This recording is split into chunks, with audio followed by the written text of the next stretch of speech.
Saudações, amigos e alunos do NEAF. Tudo bem com vocês? Começar mais um Top Atualidades, que já está entrando aí na sua tela com o professor Marcos José. Semana de 29 de setembro a 5 de outubro e o mural de notícias que eu vou ler agora aqui para vocês. Estados Unidos acusam Rússia de escalar crise na Síria. Raul Castro pede que Obama contorne Congresso. Guerra síria abre crise entre Estados Unidos e Rússia. Dilma anuncia meta cômoda para clima. Separatismo vence em Catalunha dividida. USP volta a perder posições em ranking de universidades. E Suíça diz ter achado contas secretas de Eduardo Cunha. E lógico, ele está dizendo que isso tudo não passa de uma grande invenção. Então, depois de ler o mural, vamos lá falar da notícia da semana.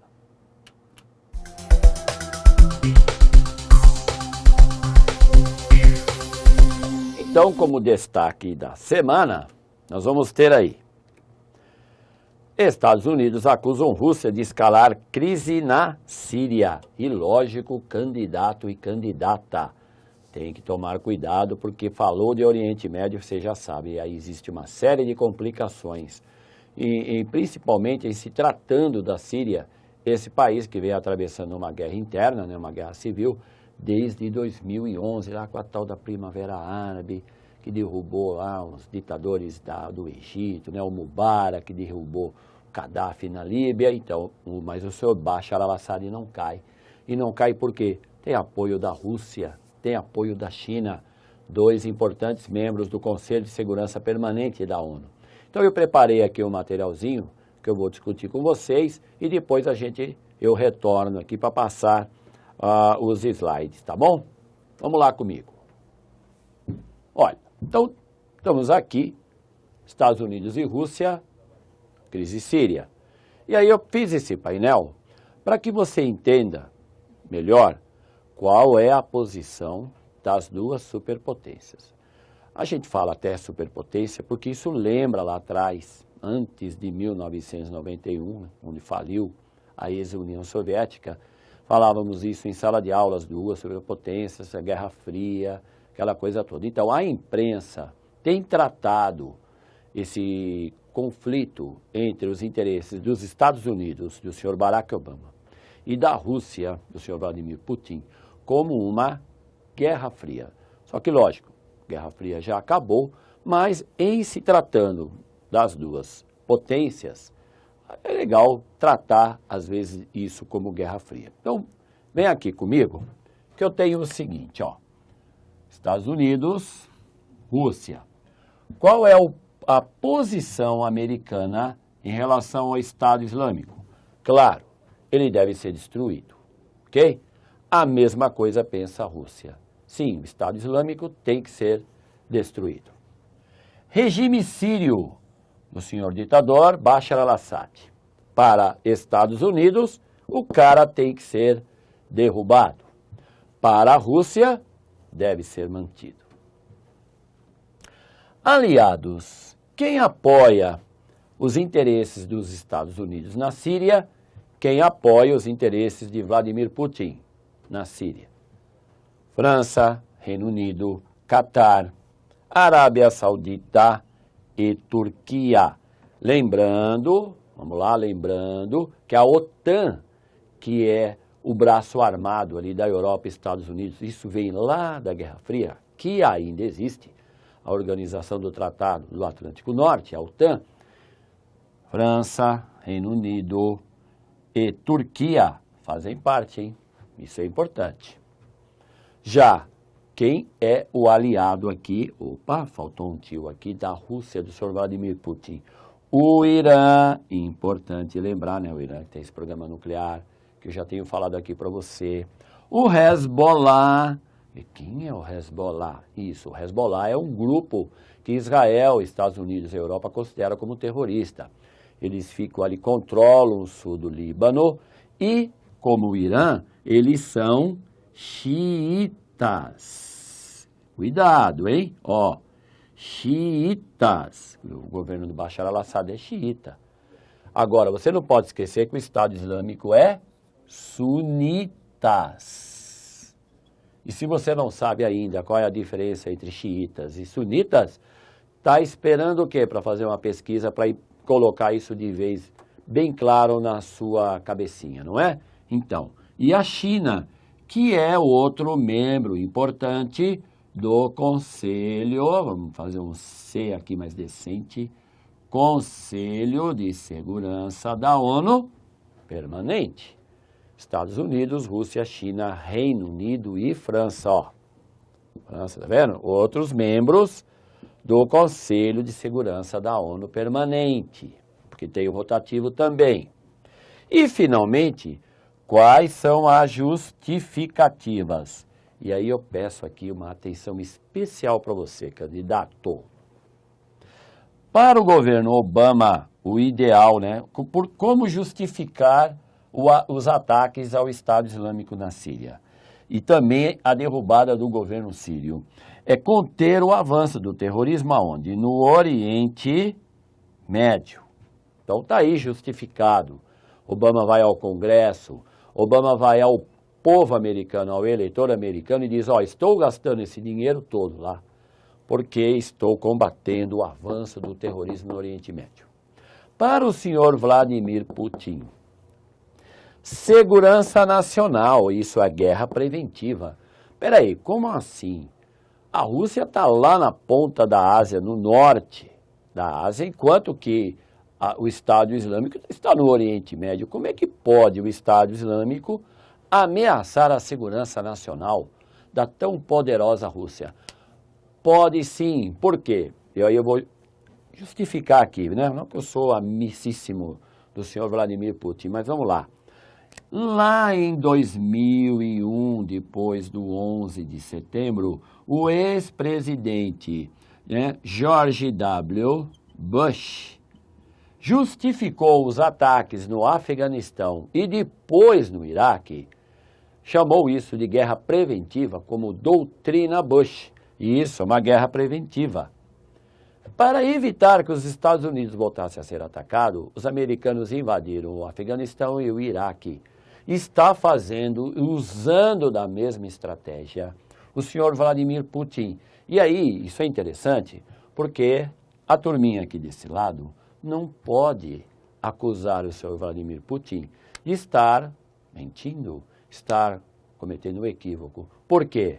Porque o Putin está usando da mesma estratégia que o ex-presidente Bush usou para invadir o Afeganistão e transformar o Iraque no que ele é hoje. Então, analisado isso daqui, você volta comigo para o slide. Está aí, com essa cara toda animada, os dois presidentes das duas potências, tratando desse assunto sobre a Síria. Então está aí o texto, Obama admite eficácia, depois você lê com calma. E, finalmente, Estados Unidos acusam a Rússia de escalar crise na Síria. É sempre bom lembrar que, lógico, os interesses das duas potências não vão bater. Tá? São membros do Conselho de Segurança, mas têm quase que uma visão antagônica sobre o que ocorre no mundo. Rússia e Estados Unidos estão assim já faz muito tempo. Um detalhe para a gente fechar aqui.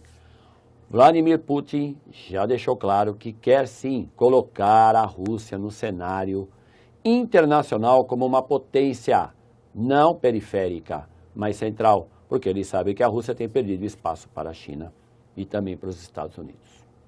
Beleza? Pesquisa, não demole, assunto importante.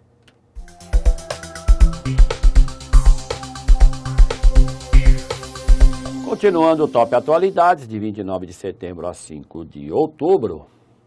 Mundo Política Americana. Raul Castro pede que Obama contorne Congresso. Por que que o Raul Castro quer isso? É simples, viu, candidato?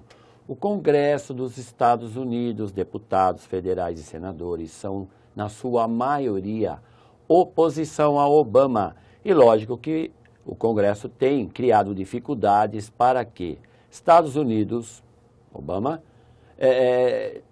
vincule aí uma aproximação mais detalhada com Cuba, porque é oposição. Então é lógico, como Raul Castro quer o fim do embargo, viu? Embargo, esse embargo vem lá de 1961, então o fim do embargo, lógico, o Congresso vai criar problemas para que esse embargo econômico acabe. Então fique espertinho, porque é por aí que você tem que analisar o fato. Relação política nos Estados Unidos e relações políticas na América Latina. Sugestão de leitura, Raul Castro pede a Obama o fim do embargo contra Cuba. Mundo política, Oriente Médio. Guerra síria abre crise entre Estados Unidos e Rússia. Então nós temos aí, Estados Unidos e Rússia protagonizaram mais um capítulo da queda de braço de combate à facção Estado Islâmico. Isso, Estado Islâmico. Depois eu gostaria que você entrasse em alguma notícia ou uma pesquisa sobre o Estado Islâmico e dê uma olhada no mapa do Iraque e da Síria, para você ter uma ideia qual é o tamanho desse tal Estado Islâmico. Porque ele, na verdade, ele não existe. Não existe um governo representativo, ele não tem embaixada, ele não tem nenhuma relação política e econômica com outro país, mas gosta sim de ser chamado Estado Islâmico. Relação Oriente Médio, Conselho de Segurança da ONU. Sugestão de leitura, Putin diz que apoio ao regime é o único caminho para o fim da guerra síria. Quando falamos regime aqui, estamos falando de Bashar al-Assad. Mundo, questões climáticas. Dilma anuncia meta cômoda para clima. Será de 37% até 2025 a contribuição do Brasil para a redução de emissão de gases de efeito estufa. E para 2030, a nossa ambição é a de redução de 43%. Então, o que a tia foi lá dizer na ONU? Que o Brasil tem aí as suas metas de redução e tal. O problema com o Brasil, e não só com o Brasil, mas também com a Indonésia, são o desmatamento, as queimadas, é isso que é a contribuição do Brasil para os gases de efeito estufa, viu? Não é tanto uma poluição a nível de uma Alemanha, um Japão, Estados Unidos, uma China, que é hoje os maiores poluidores do mundo. Relação à COP21, que vai acontecer agora em dezembro em Paris, e questões ambientais, claro. Sugestão de leitura, presidente anuncia a meta de redução de 43% na emissão de gases de efeito estufa. O link aí para você conferir. Mundo Europa. Separatismo vence em Catalunha dividida. Olha, candidato, acompanha isso de pertinho, porque muita gente não dá a menor bola para o que vem acontecendo na Espanha. Tudo indica que a Catalunha, sim, vai querer esse separatismo, vai se transformar num país independente. O governo da Espanha já deixou claro que não concorda, mas uma vez que há uma consulta e a população vota pela maioria, é lógico que vai haver complicações aí. Então, entenda melhor esse assunto, não fica de calça curta aí para ser surpreendido, viu? Relação, crise na Europa e movimento separatista. Sugestão de leitura, separatistas vencem na Catalunha com maioria. Brasil, educação. USP volta a perder posições em ranking de universidades. Então, tá aí de novo a USP sendo passada para trás, né? A USP que pertence ao governo do estado, que não é do PT, não é? A gente pega no pé do PT, se esquece que o PSDB tem lá também seus probleminhas. Então, a USP vem decaindo, inclusive a questão sobre o orçamento da universidade. Isso tudo tem sido um pecado e, lógico, está refletindo nessa queda do prestígio da principal universidade brasileira, não só a principal, mas a mais antiga. Relação, educação no Brasil e qualidade de ensino. Sugestão de leitura, USP perde liderança em ranking de universidades da América Latina. Brasil, política. Suíça diz ter achado contas secretas de Eduardo Cunha. E é lógico, o presidente da Câmara está indignado, porque passa, tudo isso é culpa da Dilma. Tudo isso é uma grande invenção, é um homem totalmente honesto. Ficamos de olho, né? Afinal de contas foi ele que recebeu o pedido de impeachment. Isso foi armado, não é, para aparecer na imprensa. Acompanha porque Cunha realmente, vai haver aí um movimento de reação e a gente vai ter que ficar aguardando. Relação Congresso Brasileiro, corrupção no Congresso Nacional. Sugestão de leitura, em nota, Cunha reitera depoimento dado à CPI e nega ter conta na Suíça.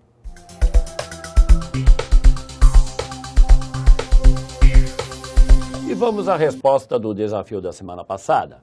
E para você que não sabe qual é a questão, aí então na sua tela para você ler, acompanhar e esperando que você tenha escolhido a alternativa B de bola. Isso, olha, essa história da missão de paz da ONU, que inclui o Brasil junto, e essa palavrinha aqui que muita gente não lembra que eu estou grifando, MINUSTAH, então toma cuidado porque já tem mais de 10 anos que o Brasil está no Haiti, ajudando as tropas de paz da ONU a fazer com que o país volte a funcionar, né? O principal objetivo do MINUSTAH é fazer com que o Haiti volte a ser um país normal, um país que funcione. Ele, o Haiti, que é, de longe, o país mais pobre de todo o continente aqui americano. Então você tem aí mais um slide mostrando, tá vendo o capacete dele azul? Então eles são chamados de capacetes azuis. Traz aí a abreviação em inglês da ONU. Então não é uma tropa de guerra, uma tropa de ocupação militar. Eles estão ajudando o Haiti a funcionar melhor. Tudo indica, a missão tem sido um sucesso. E vamos ao desafio dessa semana. No dia em que a ONU hasteou pela primeira vez a bandeira palestina em sua sede, o presidente da Autoridade Nacional Palestina, Mahmoud Abbas, disse que seu governo não está mais vinculado a acordos com Israel. A declaração foi feita nesta quarta, dia 30, em meio a uma escalada de tensão em Jerusalém, com choques entre a polícia israelense e fiéis palestinos em um local sagrado para judeus e muçulmanos. Nos dias atuais, a ONU reconhece a Palestina como, letra A, um Estado independente, letra B, um membro permanente, letra C, um convidado, letra D, um Estado em formação ou letra E, um Estado observador. E assim terminamos mais esse Top Atualidades, que foi de 29 de setembro a 5 de outubro, esperando que você tenha gostado e deixando um abraço para o grupo de mães, né, concurseiras, que me deixaram um recado lá no Face. Então, beijinho para vocês, esperando vocês segunda-feira de novo aqui com o professor Marcos. Boa semana, boa pesquisa aí, até lá.